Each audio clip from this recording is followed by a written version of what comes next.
Lecture 216 दो मेरी सौतन बनने को तैयार हो चुकी, कहते हुए वो शांत हो जाता है। तो वही उसकी बात को पूरा सुनने के बाद सूर्या अपने होठों पर सिगरेट को रखकर उसे जलाकर अजीब सी मुस्कुराहट अपने होठों पर लिए। मंदार, यही तो राठौर का सबसे बड़ा प्लस पॉइंट है कि वह जो भी करता है वह किसी को बताता नहीं है और सबकी आंखों से दूर रहता है। शेखावत ने अगर वह कारखाना हमें बेचा है तो उसने सिर्फ और सिर्फ हमारे डर की वजह से बेचा है।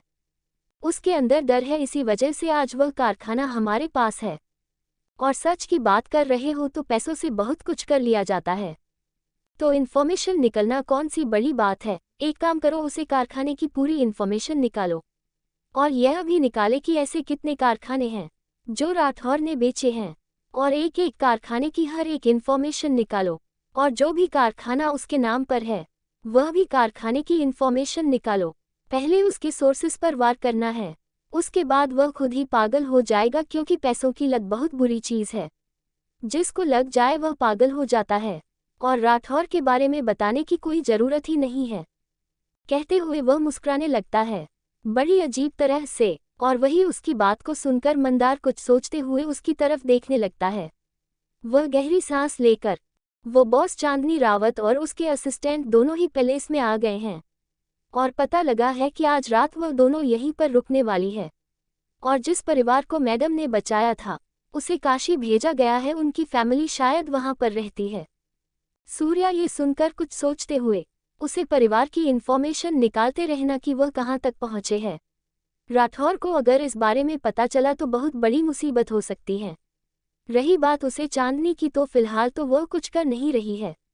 वह यहाँ पर आए है तो जरूर कुछ करेगी, ध्यान रखना। पागलों का कुछ इलाज करना पड़ेगा, नहीं तो पागल मेरे घर तक आने लगे हैं।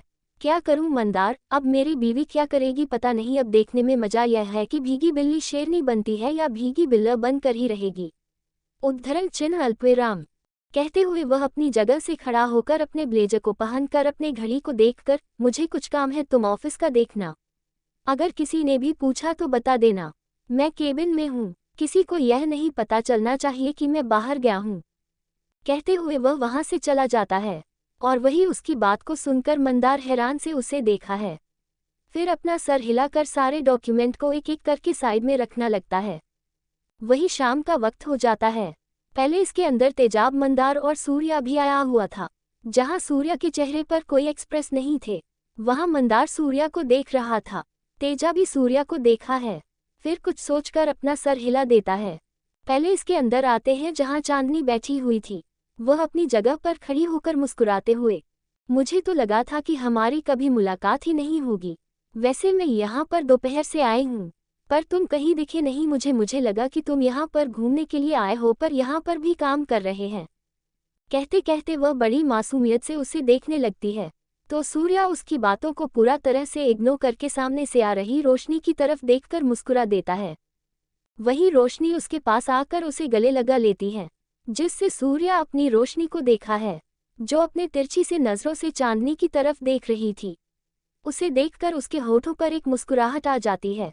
वह अपना सर हिलाकर गहरी सांस लेकर रोशनी को वैसे ही गले लगा लेता है। तभी तेजाब की नज़र चांदनी के साइड में खड़ी हिना की तरफ चली जाती है, जो उसे ही देखकर मुस्कुरा रही थी। ये देखकर वह अपनी नज़रें दूसरी तरफ करके मंदार को देखा है, जो हिना को ही गुस्से भरी नज़रों से देख रहा था। वह से ऐसे देख रहा था जैसे वह भी उसकी जान ले, क्योंकि हिना बड़ी ही प्यार भरी नज़रों से तेजाब की तरफ देख रही थी। और अब वह कैसे पसंद कर सकता है कि कोई उसके तेजाब पर नज़र डाले। यहाँ पर तो रोशनी और मंदार की सिचुएशन एक ही थी, दोनों ही जल रहे थे।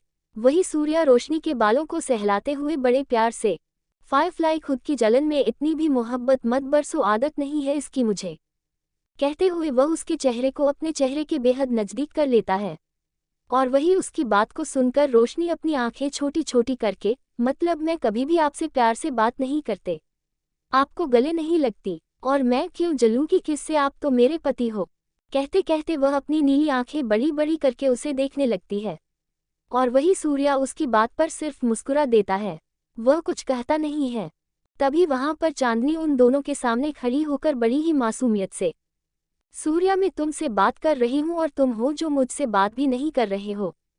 चंदानी की बात पर सूर्या बिना किसी एक्सप्रेशन के साथ जो रोशनी के सामने मुस्कुरा रहा था, उसके चेहरे पर ठंड एक्सप्रेशन थे। वह उसे देखकर अपनी ठंडी आवाज में, क्या मैंने कहा मुझे तुमसे बात करनी है? रिश्ता घर वालों से है, मुझसे मत रखो, मैं तुम्हें जानता नहीं हूँ, कहते हुए वह उसे ठंडी आंखों से देखा है और फिर रोशनी को अपने साथ ले जाने लगता है, जिससे चांदनी गुस्से में उन्हें देखने लगती है। खास करके तो उसकी नज़र रोशनी पर थी, जिसे सूर्या का हाथ पकड़ा हुआ था और सूर्या भी उसका हाथ पकड़कर अपने साथ ले जा रहा था। वही हिना जब तेजाब के पास आने लगती है, तभी मंदार तेजाब के पास आकर उसके कंधे पर हाथ रखकर, अब हमें भी चलना चाहिए, मैं भी बहुत थक चुका हूँ, मुझे शावर की जरूरत है, उद्धरण चिन्ह, कहते हुए वह भी उसे अपने साथ एक नज़र हिना को देखा है और फिर ले जाने लगता है। हिना दोनों को ऐसे जाते हुए और ऐसी बातों को सुनकर कुछ समझ नहीं पाती। एक पल के लिए तो वह दोनों कपल्स की तरह रिएक्ट कर रहे थे। वह ये सोचकर ही अपना सरना में हिला देती है। उसकी नज़र तो तेजाब पर थी, जो मंदार के साथ जा रहा था। तेजाब जिसे हिना पहले से एक बहुत ज़्यादा प्यार करती थी, उसका फर्स्ट साइड लव है, जिसके लिए वह कुछ भी करने को तैयार है। वह उसे देखते हैं, फिर एक गहरी सांस लेकर चांदनी को देखकर अपने मन में, ओ गॉड, किसी लड़की की आखिर प्रॉब्लम क्या है? जब देखो तब सूर्या सूर्या सूर्या करते रहते हैं, जैसे ये तो उसे भाव देने के लिए तैयार बैठा है ना। उसकी शादी हो चुकी है, उससे ज़्यादा खूबसूरत और लॉयल पत्नी है, और यहाँ यह है जिसे अपने डिजायर कंप्लीट करने के लिए लड़कों की ज़रूरत पड़ती है। समझ नहीं आता है, इस लड़की का एक तरफ तो सूर्या ही चाहिए और दूसरी तरफ अपने अयाशी में भी डूब चुकी है। भगवान करे इसमें थोड़ी अकल आ जाए, नहीं तो पता नहीं सूर्य इसके साथ क्या करेगा। मन ही मन कहते कहते हिना एक गहरी सांस लेकर अपना सर हिला देती है और सामने देखने लगती है, और वही चांदनी कुछ सोचते हुए वहां से चली जाती है। रोशनी कमरे में आते हैं, सूर्या के सामने अपने दोनों हाथ कमर पर रखकर अपनी आंखें छोटी छोटी करके, एक बात नहीं समझ में आ रही है, आखिर आप ऐसा कौन सा जादू करते हो जिससे लड़कियां आपके पीछे पागल हो जाती है? पहले वह नेहा है और अब ये दो मेरी सौतन बनने को तैयार हो चुकी है। एक को तो मैं कैसे तो हैंडल कर सकती हूँ, और यह अब दूसरी आ गई है। मतलब आपकी शादी हो चुकी है, तो उन लड़कियों में भी अकल आनी चाहिए कि आप शादीशुदा लड़के के पीछे नहीं भाग जाता है। इन दोनों ने तो डिसाइड ही कर लिया है कि मेरा घर उजाड़ कर अपना घर बनाने वाले हैं। समझ नहीं आ रहा है ऐसा क्या करूं दोनों का। एक को तो अपने थप्पड़ मारा था, लगा था कि शायद वह आपसे बात नहीं करेगी, पर यहाँ पर तो देखो आपसे बात करने के लिए बेसब्री हो रही है। ऐसा क्या करते हो, ज़रा मुझे भी तो पता चले। कहते हुए वह सोफे पैरों की आलती पालती मारकर अपने दोनों हाथों को फोल्ड किए मुंह फूलते हुए बच्चों की तरह, मतलब सही है आपका, यहाँ पर मैं परेशान हो रही हूँ, पता नहीं आपने क्या करूँ, यहाँ पर मुझे क्यों इतना गुस्सा दिला रहे हैं, परेशान कर रखा है इन सभी ने। सोच रही हूँ क्या करूँ ऐसा जैसे मेरे पति पर से सबकी हटे, और एक तो मेरा पति इतना हैंडसम है कि कहने के लिए कुछ बचा ही नहीं है, लड़कियां तो पागल होने वाली है, और दूसरी तरफ मेरा पति है जिसे क्या ही कहूँ, थोड़ा सा हैंडसम ने काम कर ले तो क्या हो जाता है। अपना बालों पर तेल लगा लीजिए और यह कपड़े मैं आपके लिए कपड़े डिसाइड करूँगी, बिल्कुल भी आप ऐसे कपड़े नहीं पहनने वाले हैं, पता नहीं और कितनी सौतन आप मेरी बना देंगे अपनी हैंडसम से बनकर, मैं तो पागल हो जाऊंगी। कहते कहते वह गुस्से में अपना चेहरा दूसरी तरफ कर लेती है और वही सूर्या उसे देख रहा था। वह उसे देखकर अपना सर हिलाकर एक गहरी सांस लेता है। वह रोशनी के पास आकर उसके दोनों गालों को सहलाकर उसके चेहरे को अपने तरफ करके उसकी आंखों में देखकर बड़ी मासूमियत से, मेरी क्या गलती है, अब ये रियासत में मुझे मिला है तो इसे मैं क्या ही कर सकता हूँ, और वैसे भी मैंने कभी तुम्हें कहा था कि कोई भी लड़की तुम्हारी जगह ले सकता है, तुम सबसे अलग हो, इसी वजह से तुम मेरी बीवी हो, और याद रखना तुम सबसे खास हो मेरे लिए, तुम्हारे शिव में किसी और की तरफ जा भी नहीं सकता, क्योंकि तुम सिर्फ और सिर्फ मेरी हो, मेरी जिंदगी हूँ, और मेरा जुनून मेरा पागलपन सब तुमसे जुड़ा है फायरफ्लाई। कहते हुए वो उसके माथे को चूम लेता है, और वही यह सुनकर रोशनी को कहीं जाकर राहत की सांस आ जाती है। वह बड़ी मासूमियत से उसके दोनों गालों को अपने दोनों हाथों में पकड़कर छोटे बच्चों की तरह पाउडर बनाकर, मतलब आप कभी भी किसी को मेरी जगह नहीं देंगे ना, चाहे कुछ भी हो जाए, अगर ऐसा होगा ना तो सच में उसकी तो बाद में पहले आपकी जान ले लूंगी, तो क्या आप सिर्फ मेरे हो।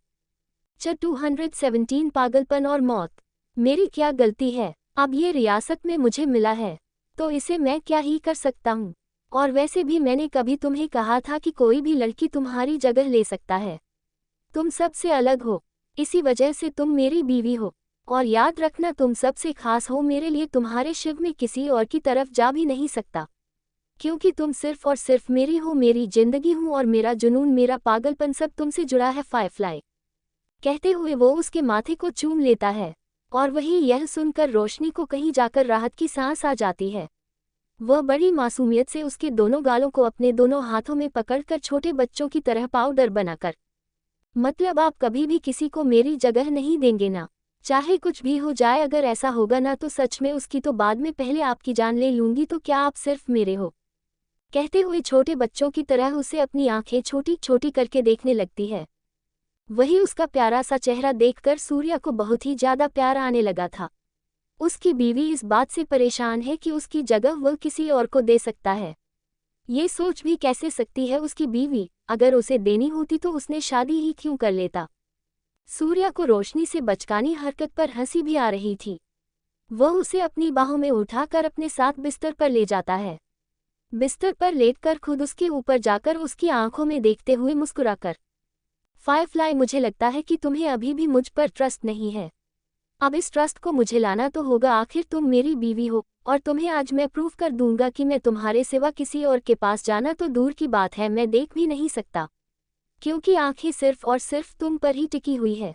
तुम ही हो जिन्होंने आंखों को अपनी तरफ अट्रैक्ट कर लिया है। कहते हुए बच्चे उसके बालों को सहलाकर उसके कपड़ों को निकलना शुरू कर देता है, जिसे रोशनी अपनी आंखें बड़ी बड़ी करके उसे देखने लगते हैं। तो सूर्य रोशनी की ब्लाउज जो उसने पहना हुआ था उसे निकाल देता है। उसने लहंगा पहना हुआ था, उसकी दुपट्टा भी वह एक फेंक देता है। इस समय वह सिर्फ और सिर्फ लहंगे में उसके सामने थी, जिसे रोशनी अपने सिर में पर अपने दोनों हाथ रखकर अपनी नीली आंखें बड़ी बड़ी करके उसे देखने लगती है। तो सूर्या अपने शर्ट के बटन को निकालकर एक साइड से उसके दोनों हाथों को ऊपर की ओर करके उसकी गर्दन पर अपने होठों को रखकर उसे किस करते हुए मुस्कुराकर उसके कानों में अपनी गर्म सांसें छोड़कर, रिलैक्स फायरफ्लाई, मैं बस तुम्हें बताना चाहता हूँ कि मैं सिर्फ और सिर्फ तुम्हारा हूँ, और तुम्हें पता चले कि तुम पर सूर्या प्रताप के सिवा किसी का भी हक नहीं है। तुम सिर्फ मेरी हो और मैं तुम्हारा। कहते हुए वो एक एक करके उसके लहंगे में अपने उंगलियों को ले जाता है, लहंगा को निकालकर एक साइड कर देता है, जिसे रोशनी शर्म से अपनी आंखें बंद कर लेती है। तो सूर्या उसके होठों पर अपने होठों को रख देता है, और रोशनी वही अपने दोनों हाथ उसके बालों में ले जाने लगते हैं। दोनों ही एक दूसरे में पूरी तरह से खो चुके थे। सूर्या जब यह महसूस करता है रोशनी को सांस लेने में दिक्कत हो रही है, तब वह उसे छोड़ देता है, और वही रोशनी अपना सर ऊपर करके गहरी गहरी सांस लेने लगती है। दोनों ही पूरी तरह से दूसरे में खो चुके थे। रोशनी तो गहरी गहरी सांस ले रही थी, और वही सूर्या रोशनी के पेट पर अपने होठों को रख रहा था। दोनों के ऊपर वाइट कलर की ब्लैंकेट मौजूद थी। कुछ वक्त बाद रोशनी की आवाज है पूरे कमरे में सुनाई दे रही थी। जब रोशनी पूरी तरह से थक जाते हैं, तब जाकर सूर्या उसे छोड़ देता है। उसके चेहरे पर एक रोना सी, होठों पर गहरी मुस्कुराहट, और रोशनी को देखकर तो वह मुस्कुराहट और भी ज्यादा बड़ी हो गई। वह उसे अपनी बाहों में उठाए अपने साथ ले जाने लगता है वॉशरूम में। वहां पर जाकर उससे अच्छे से फ्रेश करने के बाद वह कमरे के अंदर लाता है। कमरे में लाकर उसे बेड पर लेट देता है। रोशनी पहले ही थकान की वजह से सो चुकी थी। उसके ऊपर अच्छे से ब्लैंकेट को डालकर खुद लोअर को पहनकर बालकनी की तरह बढ़ जाता है। बालकनी में आकर वह मोबाइल को देखने लगता है। उसमें कुछ मैसेज आए हुए, तो मैसेज को देखकर उसकी मुस्कुराहट बड़ी हो जाती है। एक मैसेज को चेक करने लगता है। कभी उसके मोबाइल पर किसी का कॉल आ जाता है, जिस पर सिर्फ नंबर था। वह कुछ सोचकर कॉल को उठा लेता है कि सामने से एक रिस्पेक्टफुली आवाज आती है, हुकुम सा काम हो गया है, हमने सारे गोदाम में अपने आदमियों को भेज दिया है। माधवगढ़ के भी आदमी हमारे साथ शामिल हो गए हैं। उद्धरण चिन्ह। सूर्या ये सुनकर अपने गर्दन तिरछी करके सो रही रोशनी को देखा है। फिर एक गहरी सांस लेकर, आज राठौर कुछ न कुछ गलती जरूर करेगा। इतना बड़ा लॉस हुआ है, किसी पर तो अपना गुस्सा उतार कर ही रहेगा। देखो किस पर उतर रहा है, और याद रहे उसे पता नहीं होना चाहिए कि मैं उसे पर नजर रख रहा हूँ। कहते कहते वह कॉल को कट करके मोबाइल को एक साइड अपनी आंखें बंद करके गहरी सांस लेकर मुस्कुराते हुए, मैं अच्छे से जानता हूँ राठौर, तुम्हारे ऐसे ही तुम शांत बैठने वालों में से नहीं हो। मुझे भी तो देखना है कि आखिर तुम अपने गुस्से को कब तक कंट्रोल करते हो। तुम्हारा गुस्सा एक बार तुम्हारे ऊपर हावी हो जाए तब आएगा एक अलग ही मजा।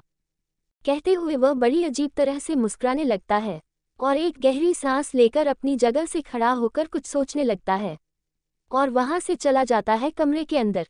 कमरे के अंदर जाकर वह रोशनी को देखा है जिसमें खुद को समेटे हुए थे और उसे ऐसे देखकर सूर्या गहरी सांस लेकर रोशनी के पास आकर उसके माथे को चूमकर अपने होठों पर एक हल्की सी तिरछी मुस्कुराहट लिए। फायरफ्लाई कुछ वक्त उसके बाद सब कुछ आंखों के सामने ऐसे देखना चाहे तो तुम्हारी आंखें भी कुछ काम नहीं बता रही है। मुझे ऐसा क्यों लग रहा है कि बहुत जल्दी खेल को खत्म तुम अपने हाथों से ही करोगी। कहते हुए बड़ी अजीब तरह से मुस्कुराकर उसके बालों को सहलाने लगता है। कुछ वक्त बाद उसे नींद भी आ जाती है। वही नेहा बालकनी में बैठी हुई थी, अपने चेहरे पर परेशानी थी। तभी वह किसी को बालकनी में आते हुए महसूस करती है। अपनी नजरें जैसी ही तिरछी करके देता है तो सामने चांदनी थी जिसे देखकर उसके हाथ पैर कांपने लगते हैं। वह अपनी लड़खड़ाते आवाज में, तुम इतनी रात को मेरे कमरे में क्या कर रही हो। चांदनी नेहा की बात पर उसके पास आकर उसके बालों को सहलाने लगती है जिससे नेहा के हाथ पैर कांपने लगते हैं।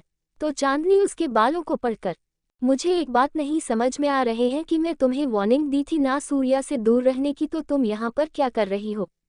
नेहा ये सुनकर अपने गले से जैसे तैसे आवाज निकालकर, मैं तो यहाँ पर आंटी के साथ आई थी, यहाँ पर पूजा थी, इसी वजह से मैं सूर्या के पीछे नहीं हूँ।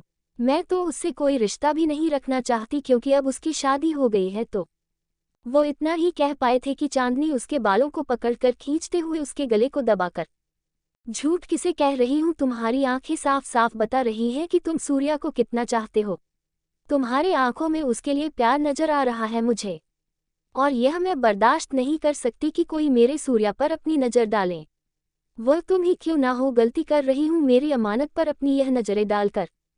कहते हुए वह उसके गले को दबाते हैं बड़ी अजीब सी मुस्कुराहट लिए।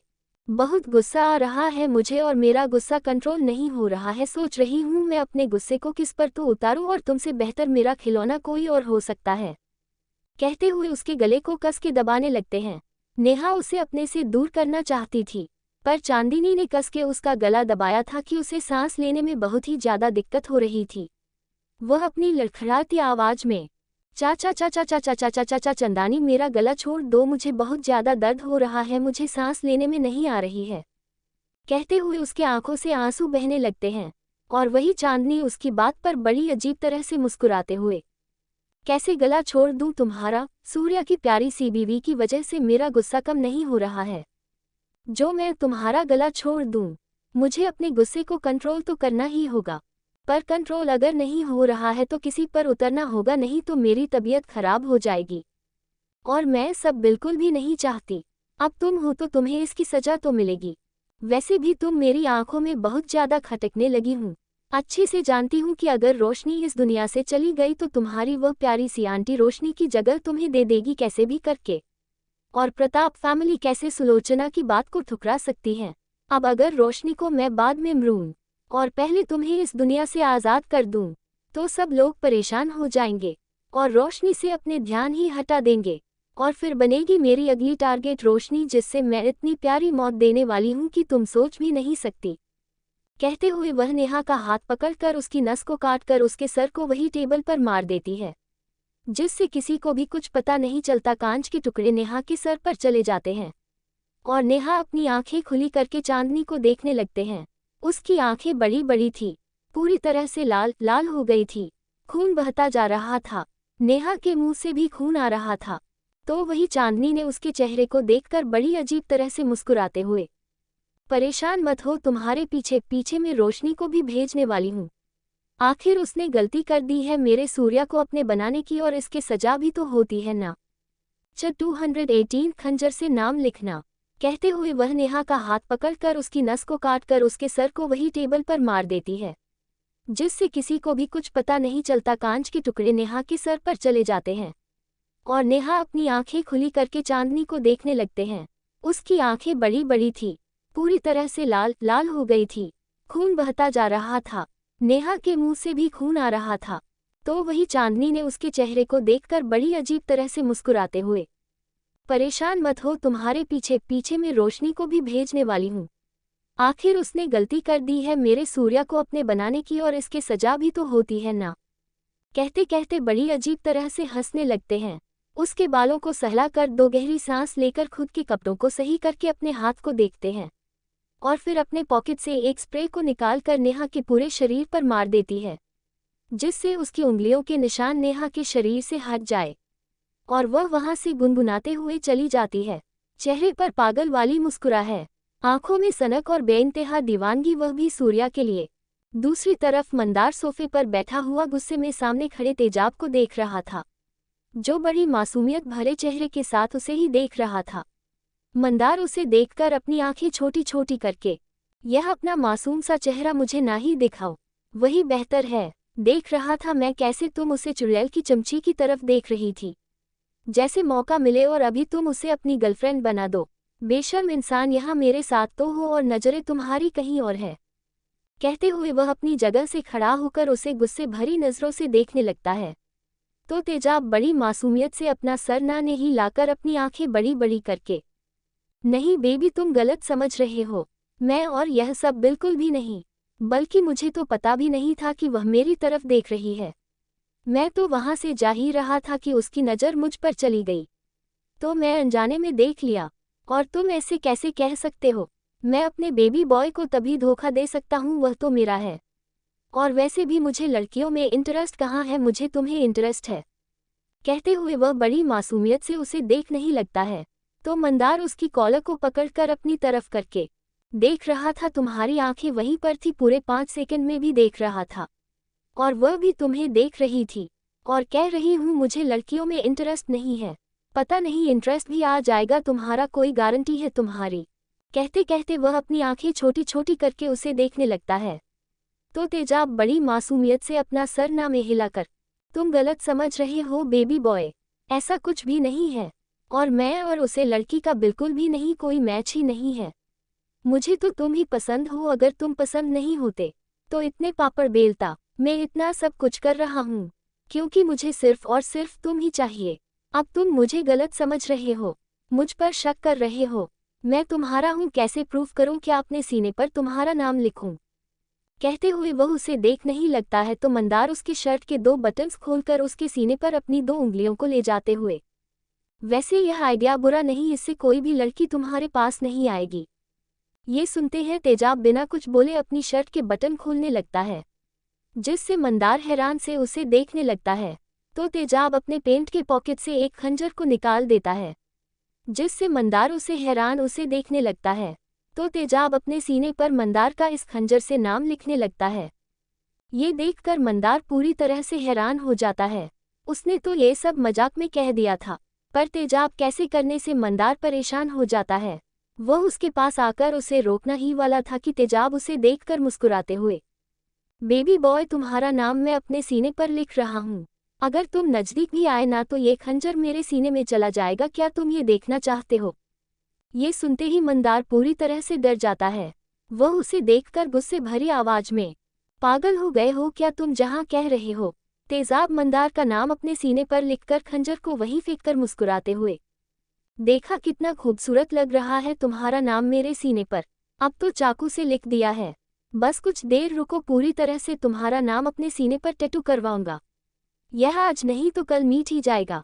ये सुनते ही मंदार जल्दी से तेजाब को सोफे पर बैठा देता है और उसके सीने को देखा है, जहां पर खंजर की वजह से खून आ चुका था और जख्म हो चुका था।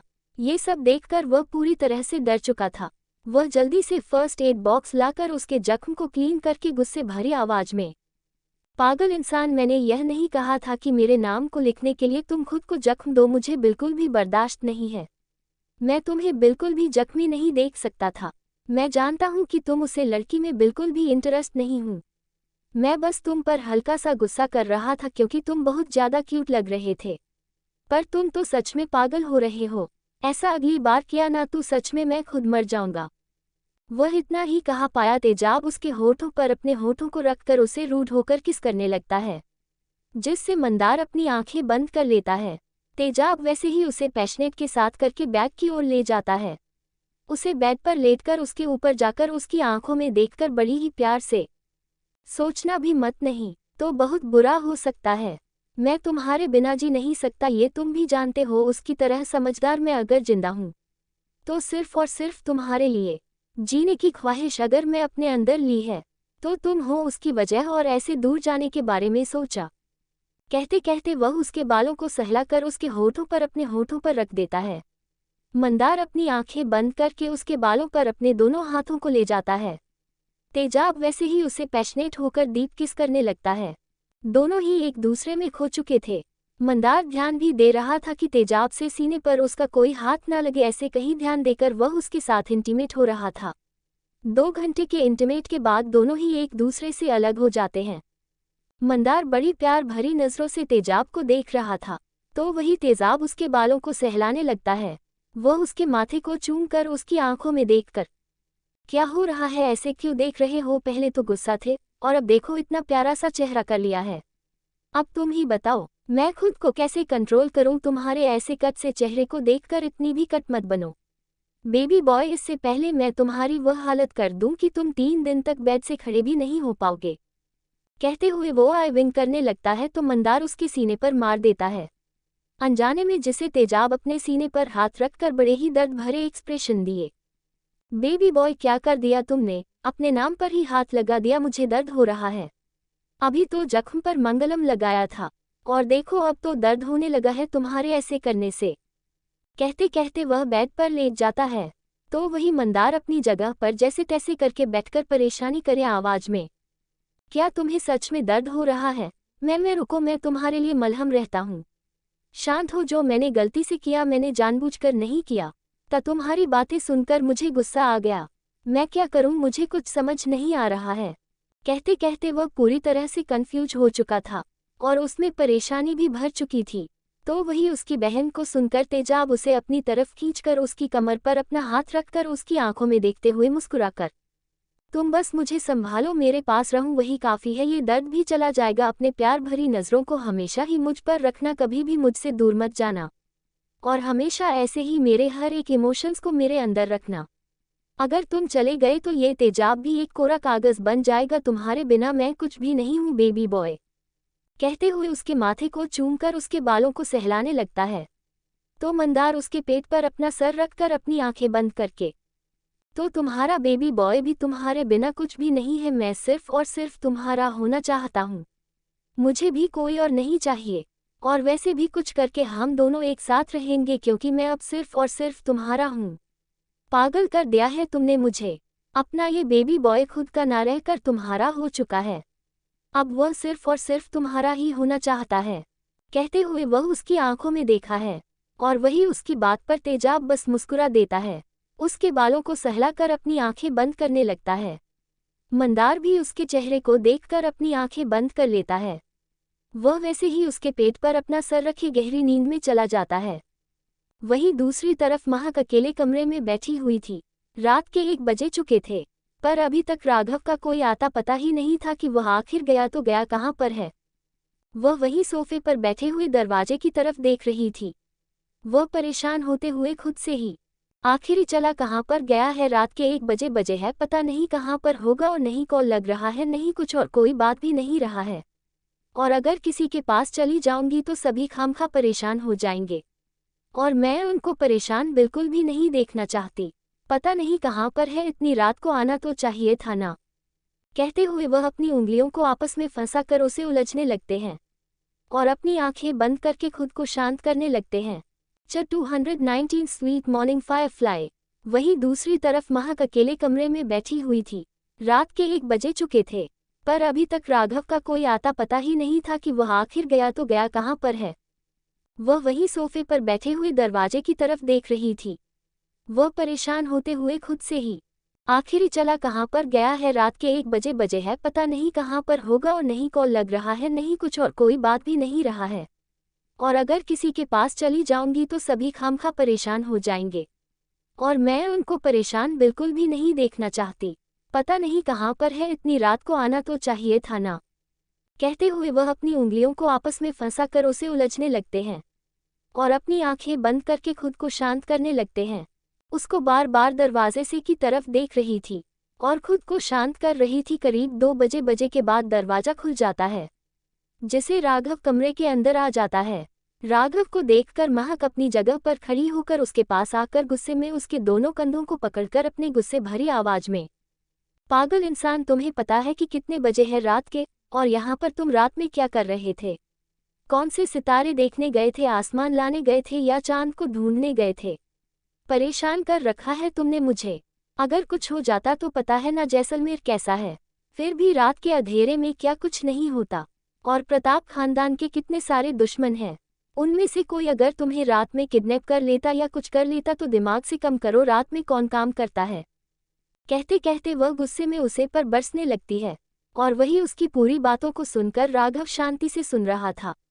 वह बस गहरी सांस लेकर अपने दोनों कंधों की तरफ देखा है, जहां पर महक के दोनों हाथ हैं। वह उन दोनों हाथों को पकड़कर अपनी तरफ खींच लेता है, जिससे महक के दोनों हाथ उसके सीने पर चले जाते हैं।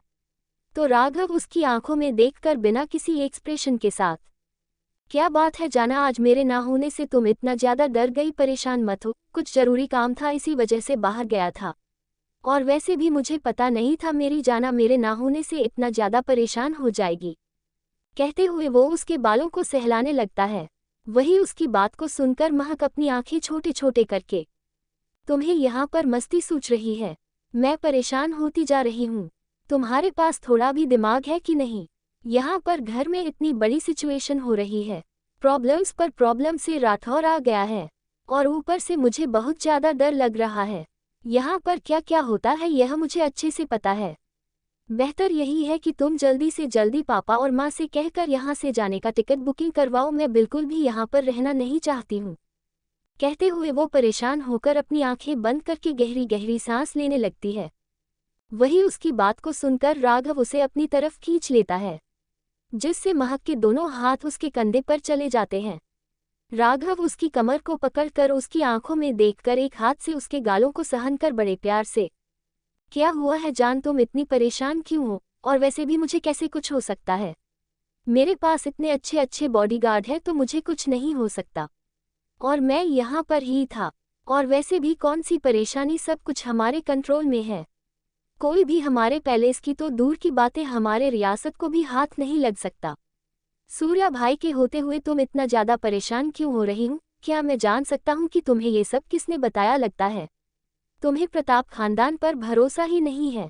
कहते हुए वह उसकी आंखों में देखने लगता है। इस समय उसका चेहरा पूरी तरह से सीरियस हो चुका था, और वही उसके बात को सुनकर महक अपना सरना में हिलाकर गहरी सांस लेकर, राघव ऐसी बात नहीं है, मुझे भरोसा तो है सभी पर, बस इस बात की फिक्र हो रही है कि कहीं कुछ गलत ना हो जाए। और तुम अच्छे से जानते हो यहाँ पर जहाँ हो जाता है, और वैसे भी कभी कभी गद्दार अपने भी निकालते हैं। मैं बहुत अच्छी तरह से जानती हूँ। भरोसा मैं प्रताप पैलेस पर तो खुद से भी ज़्यादा करती हूँ। मैं जानती हूँ उनके होते हुए कुछ नहीं हो सकता, पर फिर भी दिल में एक बेचैनी होती है, परेशान होता है कि कहीं कुछ हो ना जाए, और मैं बिल्कुल भी तुम्हें खोना नहीं चाहती। कहते कहते वह अपनी आंखें बंद कर लेती है। उसे समझ आ जाता है कि उसने बोलने के चक्कर में क्या बोल दिया, और वही राघव उसके बात को सुनकर मुस्कुराते हुए उसे अपने सीने से लगा लेता है। वह उसके बालों को सहलाकर मुस्कुराते हुए, मुझे नहीं पता था मेरी जाना मेरे लिए इतना ज़्यादा परेशान होती है। अगर इतना परेशान हो रही हूँ तो पहले ही बता देती, मैं सब कुछ छोड़कर तुम्हारे पास ही आ जाता। और वैसे भी बेचैनी तो दिल को होगी ही, क्योंकि इस दिल पर राज करने वाला रात भर गायब रहेगा, तो तुम्हारा दिल कैसे शांत रह सकता है? रही बात गद्दारी की, तो प्रताप खानदान में गद्दारों को बहुत अच्छी तरह से सिखाया है कि गद्दारी का क्या असर होता है, और मैं हूँ यहाँ पर तो परेशान होने की जरूरत नहीं है। कहते हुए वह उसके चेहरे को पकड़कर उसकी आंखों में देखने लगता है, जिसने अपनी आंखें खोल रखी थी। वही उसकी बात को सुनकर महक इसकी आंखों में देखने लगती है। वह उसके होठों को देखते हैं, उसकी आंखों को देखते हैं। दोनों एक दूसरे के साथ से अपने चेहरे पर महसूस कर रहे थे। दोनों में एक साइलेंट था। तभी राघव उसकी आंखों में देखते हुए उसके होठों के बेहद नज़दीक कहा जाता है। वह उसकी आंखों को देखना है, जिसने बंद की हुई थी। उसके बंद हुई आंखों को देखकर वह उसके होठों पर अपने होठों को रख देता है, जिससे महक उसे नहीं रुकती, जिसे महसूस करके राघव को अंदर ही अंदर बहुत ज़्यादा खुशी महसूस हो रही थी। वह महक वैसे ही अपनी बेहद नज़दीक करके उसे पैशनेट कैसे करने लगता है। महक भी उसका साथ देने लगती है। उसके दोनों ही हाथ अपराधों के बालों पर जा चुके थे। वह राघव के बालों को सहलाने लगी थी और वही राघव उसे वैसे ही अपने नज़दीक करके उसे बेड की तरफ ले जाता है, जिससे महक उसके शर्ट के बटन खोलने लगती है। राघव भी अपने शर्ट के बटन को खोलकर महक की साड़ी को निकलने लगता है। वह उसकी साड़ी को निकालकर एक साइड करके उसके ब्लाउज को निकलने लगता है। ऐसे ही करते करते वह दोनों बेड की तरफ चले जाते हैं। अब दोनों के बीच कोई भी कपड़ा नहीं था, बस उन दोनों के ऊपर एक वाइट कलर की ब्लैंकेट थी। राघव ने है की तरफ देखा है, महक बस उसकी आंखों में देख रही थी। तभी वह दर्द से अपनी आंखें बंद कर लेती है और वह राघव के कंधे को कसके पकड़ लेती है, जिसे देखकर आंखों के होठों पर एक मुस्कुराहट आ जाती है। वह वैसे ही उसे पैशनेट होकर किस करने लगता है। वो उसके गर्दन पर चला जाता है, जिससे महक गहरी गहरी सांस ले रही थी। वह ऊपर की ओर हो रही थी और राघव के कंधे को पकड़ रही थी। वह उसके बालों पर भी अपने हाथों को ले जाकर उसके बालों की मुठियां बना लेती है। राघव को एक सुकून मिल रहा था। वह जब ये देखा है कि महक ने अपनी आंखें बंद कर ली है, तो वह उसके दोनों गालों को पकड़कर उसकी आंखों में देखते हुए, जाना अपनी आंखें खोलो, मुझे देखो, तुम्हारी आंखें इस वक्त मुझ पर होनी चाहिए। देखो मेरे आंखों में खोलो, जाना मुझे देखना है तुम्हारी आंखों में। कहते रहते वो उसकी आंखों को खोलने के लिए उसे मजबूर करने लगता है। वह बार बार उसके चेहरे को, उसके होंठ को अपने होठों में भर लेता है, जिससे महक अपनी आंखें खोल देती है। वह उसकी आंखों में देखती है तो अपने लिए बेशुमार मोहब्बत को देखकर एक पल के लिए तो वह सब कुछ भूल जाती है। वह उसके बालों को सहलाने लगती है और उसके होठों पर अपने होठों को रख देती है। दोनों ही पूरी तरह से एक दूसरे में खोने को तैयार थे। करीब 3 घंटे बाद जाकर राघव मेहक को छोड़ देता है। वह आज पूरी तरह से खुश था। आखिर उन दोनों में जो गलतफहमियां थी, वह थोड़ी क्यों ना हो पर सब कुछ दूर हो चुकी थी। अब दोनों में एक दरार थी, वह पूरी तरह से खत्म होने को आई थी। राघव के चेहरे पर चमकती मुस्कुराहट थी। वह वैसे ही महक को अपनी गोद में उठाकर वॉशरूम की तरफ ले जाता है। वॉशरूम में लाकर उसे अच्छे से फ्रेश करने लगता है और कमरे में लाकर उसे बेड पर अपनी बाहों में सुला देता है। महक भी गहरी नींद में चली जाती है। वही सुबह का वक्त हो जाता है। रोशनी जब अपनी आंखें खोलता है तो खुद को देखकर वह एक पल के लिए हैरान हो जाते हैं। सारे कपड़े जमीन पर थे, उसका पूरा शरीर दर्द कर रहा था। वह कल की सब कुछ बातें याद करने लगती है, जिसे याद करके उसके होठों पर एक मुस्कुराहट आ जाती है। कल जो उसका पैशनेट भरा रोमांस था, उसे के हर एक पल को याद करके उसके पेट में गुदगुदी जैसा होने लगता है। उसे बहुत ही ज्यादा अजीब महसूस हो रहा था, बल्कि उसके पेट में बटरफ्लाइज भी उड़ रही थी। उसके पूरा शरीर में रोंगटे खड़े हो चुके थे, यहाँ तक कि उसका चेहरा लाल लाल होने लगता है। वह पेट के बाल सो रहे सूर्य को देखते हैं, जिसे देखकर पता नहीं क्यों उसके होठों पर एक अलग ही चमक आने लगती है। वह उसके पास आकर उसके कंधे पर हाथ रखकर उसके कंधे पर ही अपना कर रख देती हैं और अपनी आंखें बंद करके उसके कानों में अपनी गर्म सांसें छोड़ने लगते हैं, जिसे सूर्य महसूस कर लेता है। वह अपनी आंखें खोलकर अपनी नींद भरी आवाज में स्वीट मॉर्निंग फायरफ्लाई कहते कहते वह उसके हाथों को चूम लेता है और वही उसकी बात को सुनकर रोशन उसके कंधे पर अपने होठों पर रखकर उसके कानों में मुस्कुराते हुए फूंक मार देती है, जिससे सूर्य अपनी आंखें बड़ी बड़ी करके रोशनी को अपने नीचे लेट देता है। 220 बॉडी मिलना और इल्जाम। उसे बहुत ही ज्यादा अजीब महसूस हो रहा था, बल्कि उसके पेट में बटरफ्लाइज भी उड़ रही थी। उसके पूरा शरीर में रोंगटे खड़े हो चुके थे, यहाँ तक कि उसका चेहरा लाल लाल होने लगता है। वह पेट के बाल सो रहे सूर्य को देखते हैं, जिसे देखकर पता नहीं क्यों उसके होठों पर एक अलग ही चमक आने लगती है। वह उसके पास आकर उसके कंधे पर हाथ रखकर उसके कंधे पर ही अपना कर रख देती हैं और अपनी आंखें बंद करके उसके कानों में अपनी गर्म सांसें छोड़ने लगते हैं, जिसे सूर्य महसूस कर लेता है। वह अपनी आंखें खोलकर अपनी नींद भरी आवाज में स्वीट मॉर्निंग फायरफ्लाई कहते कहते वह उसके हाथों को चूम लेता है और वही उसकी बात को सुनकर रोशन उसके कंधे पर अपने होठों पर रखकर उसके कानों में मुस्कुराते हुए फूंक मार देती हैं, जिससे सूर्य अपनी आंखें बड़ी बड़ी करके रोशनी को अपने नीचे लेट देता है, जिसे रोशनी अपनी आंखें बड़ी बड़ी कर लेती है। वह उसे देखकर मुस्कुराने लगती है। तभी मोबाइल वाइब्रेट होने लगता है और एक साथ दोनों के ही मोबाइल वाइब्रेट होने लगते हैं। जिससे दोनों ही अपने गर्दन तिरछी करके अपने अपने मोबाइल की तरफ देखते हैं। सुबह सुबह हम दोनों को कॉल आ गए, वह भी एक ही वक्त। मुझे नहीं लगता था कि मुझे कोई सुबह सुबह याद करेगा। कहते हुए को सूर्या को अपने से दूर करके, आप क्या देख रहे हैं, कॉल आ रहा है मेरा, मुझसे दूर तो रही है, मुझे कॉल तो उठाए दीजिए। कहते हुए बच्चों की तरह मुंह बनाने लगते हैं। वही उसकी बात को सुनकर सूर्या उसके चेहरे को सहलाकर अपना मोबाइल लेकर बालकनी की तरफ चला जाता है और रोशनी जैसे है अपने मोबाइल को हाथों में लेती है तो महक का कॉल था। वह महक की कॉल को देखकर हैरानी भरी आवाज में, दी इतना सुबह सुबह मुझे कॉल कर रही है, क्या हुआ? एक ही घर में होने के बावजूद भी पता नहीं क्या हुआ है। खुद से ही बातें करते हुए रोशनी जल्दी से मोबाइल को अपने हाथों में ले लेती है और जैसे ही कॉल अटेंड करती हैं, सामने से महक परेशानी भरी आवाज में, बच्चा तुम जहां पर भी है वहां पर से नेहा के कमरे में आज जल्दी से जल्दी और सूर्य को भी लेकर आ। ये सुनकर रोशनी ना समझे मैं अपनी आंखें बड़ी बड़ी करके, मतलब क्या है, देख क्या हुआ है और नेहा के कमरे में क्यों? महक गहरी सांस लेकर, ये सब मैं तुम्हें बाद में बता दूंगी, उससे पहले तुम जल्दी से नेहा के कमरे में आ जाओ, वहां पर ही बातें होंगी, पूरा परिवार है और परेशान मत हो, जल्दी से आ जाना बस। ये सुनकर रोशनी बस अपना सर हिला देती है। वह अपना मोबाइल देती है तो वहां पर कुछ मैसेज आया हुआ तो व्हाट्सएप पर वह उसे इग्नोर करती है और कपड़े पहनकर बालकनी की तरह बढ़ने लगती है। बालकनी में आकर वह सूर्या की पीठ को देखकर, वह नेहा के कमरे में हम दोनों को बुला रही है, पता नहीं क्या हुआ है, आप भी चले मेरे साथ। सूर्या जो बात कर रहा था वह अपना कॉल करके बिना किसी इमोशंस के साथ सिर्फ अपना सर हिला देता है। कमरे में आकर वह अपने ऊपर जो टॉवल उसने लपेटा हुआ था उसे निकालकर लूज लोअर और टी शर्ट पहनकर रोशनी के साथ नेहा के कमरे की तरह बढ़ने लगता है। रोशनी का दिन बहुत ज्यादा बेचैन हो रहा था, उसे बहुत ज्यादा डर लग रहा था। उसे समझ नहीं आ रहा था कि आखिर सुबह सुबह महक में नेहा के कमरे में क्यों बुलाया है। वह नेहा के कमरे की तरफ बढ़ रही थी कि बहुत सारे लोग वहां पर खटा, यहाँ तक कि रोने की भी आवाज सुनाई दे। रोशनी अपनी नीली आंखें बड़ी बड़ी करके सूर्या की तरफ देखकर, ये रोने की आवाज क्यों आ रही है, क्या हुआ है, सब कुछ ठीक तो होगा ना, मुझे डर लग रहा है। कहते हुए वह सूर्या का हाथ को कस के पकड़ लेती है और वही सूर्या भी उसका हाथ पकड़कर अपने शांत आंखों से, डोंट दी वेरी फायरफ्लाई, सब कुछ ठीक है, ज्यादा परेशान मत हो।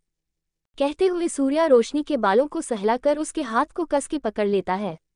जो वह दोनों ही नेहा के कमरे की तरफ आते हैं तो बहुत सारे लोग थे और सुलोचना की रोने की आवाज सुनाई देती है, जिससे रोशनी को बहुत ज्यादा डर महसूस हो रहा था। वह आगे की ओर जाती है तो सामने नेहा की डेड बॉडी को देखकर उसकी आंखें फटी की फटी रह जाती है। उसके पैर लड़खड़ाने लगते हैं तो पीछे से सूर्या उसे पकड़ लेता है। रोशनी अपने लड़खड़ा की आवाज में, ये सब क्या है और नेहा के साथ यह सब क्या, कैसे वह मर कैसे सकते हैं, मुझे कुछ समझ नहीं आ रहा, आखिर यह सब हो क्या रहा है। कहते कहते उसकी आंखों में आंसू आने लगते हैं। सूर्या रोशनी के कंधे पर हाथ रखकर, शांत हो जाओ फायरफ्लाई, ये हमें बाद में ही पता चलेगा कि यह सब हुआ क्या है, परेशान मत हो, पुलिस आ जाएंगे और यह सब देख लेंगे। सुलोचना की तभी आवाज सुनाई देती है, वह रोते हुए, मेरी बच्ची को तो मैं यहाँ पर लाया था अपने साथ, अब मैं क्या कहेंगी उन्हें, कैसे बताऊंगी कि उनकी बच्ची उन्हें छोड़कर चली गई। कितने सपने सजाए थे मेरी बच्ची है सूर्या के साथ शादी करने की, और देखो उसके नसीब में क्या हुआ, पता नहीं कैसे उसकी मौत हो गई। कुछ समझ नहीं आ रहा है, कल तो सब कुछ सही था, बस तब बैठी तो ठीक नहीं थी, मैंने उसे मेडिसिन भी दी थी, उसे आराम करने का कहकर मैं चली गई थी, पता नहीं मेरी बच्ची के साथ किसकी दुश्मनी थी जो। कहते हुए सुलोचना रोने लगती है। गायत्री और राधिका उसे संभाल रही थी। चांदनी वहां पर खड़े रोशनी को गुस्से भरी नजरों से देख रही थी।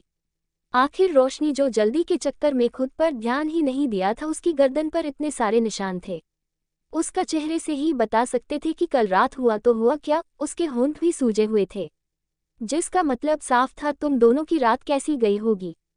और सूर्या की भी गर्दन पर कुछ कम नाखूनों के और काटने के निशान नहीं थे, जिसे देखकर चांदनी गहरी सांस लेती है। उसे नेहा के डेड बॉडी को देखकर कुछ भी फर्क नहीं पड़ रहा था, बल्कि उसकी नज़र तो रोशनी पर ऐसी थी जैसे वह अभी उसकी जान ले लेगी।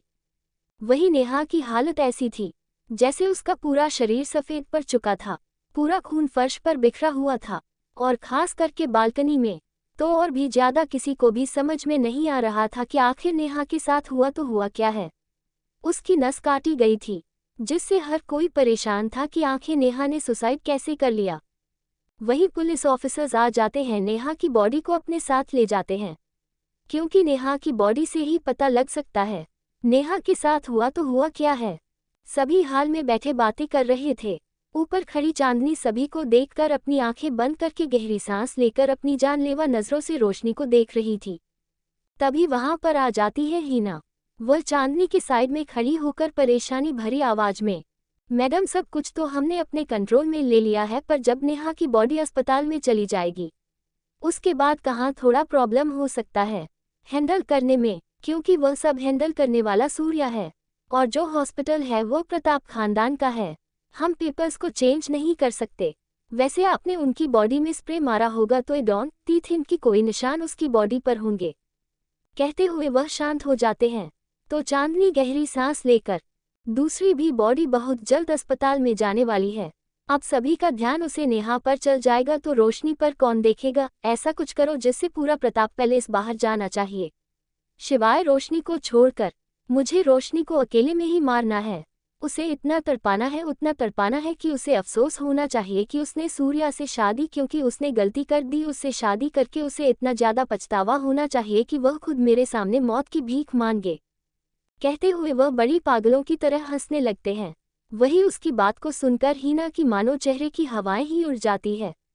वह बिना कुछ बोले बस अपना सर हिला देती है। उसकी नज़र तेजाब पर चली जाती है, जो इस समय वहां पर खड़ा शांत था। उसे देखकर वह अपनी आंखें बंद करके गहरी सांस लेती है और वहां से चली जाती है। चांदनी भी एक दर्द और उदासी भरे चेहरे के साथ नीचे हॉल में जाती है। वही सौम्या अपने सर पर हाथ रखकर एक गहरी सांस लेकर खुद से ही, पता नहीं ऐसा क्या किया था उसे बच्चों ने, इस हद तक वह कभी भी नहीं जा सकती, और चाहे कहो सोचा नहीं था चेहरे पर मुस्कुराहट रखने वाली मेरी बच्ची अंदर से इतनी ज्यादा परेशान होगी। क्या कोई ऐसी चीज थी सुलोचना जो उसने तुमसे छुपाए हो। कहते कहते वह सोचने लगती है और वही उसकी बात का मतलब समझकर सुलोचना अपना सर ना में हिलाकर, माँ आप समझ रहे हैं वैसा कुछ भी नहीं है। नेहा का किसी के साथ कोई रिलेशन नहीं था, वह तो सूर्या को ही पसंद करती थी। यह मुझे खुद पता था ना, वह यहाँ पर भी सूर्या के लिए आई थी, उसे देखने के लिए। अगर उसके दिल में कोई और होता तो वह सूर्या का पीछा थोड़ी करती, वह उसके बारे में कभी सोचती। मुझे तो ऐसा लग रहा ये जो बड़ा फैसला उसने लिया है ना सिर्फ और सिर्फ इस रोशनी की वजह से ही लिया होगा। मेरी बच्ची इतनी प्यारी और मासूम से देखा नहीं सकती थी उसे, और अंदर ही अंदर वह टूटकर यह सब करने लगी। मैं अच्छे से जानती हूँ मेरे बच्चे इतना बड़ा फैसला नहीं ले सकते, और मैंने उसे देखा था मेरी बच्ची के साथ बात करते हुए, तब कितनी ज्यादा परेशान थी।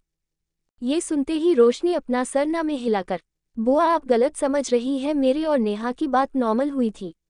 उसे तो मैं सिर्फ और सिर्फ उसकी कंडीशन के बारे में बताया था, हम दोनों में कोई झगड़ा नहीं तो, और वैसे भी चाहना गलत नहीं है, पर वह चाहत पागलपन की हाथ ले ये बहुत गलत है।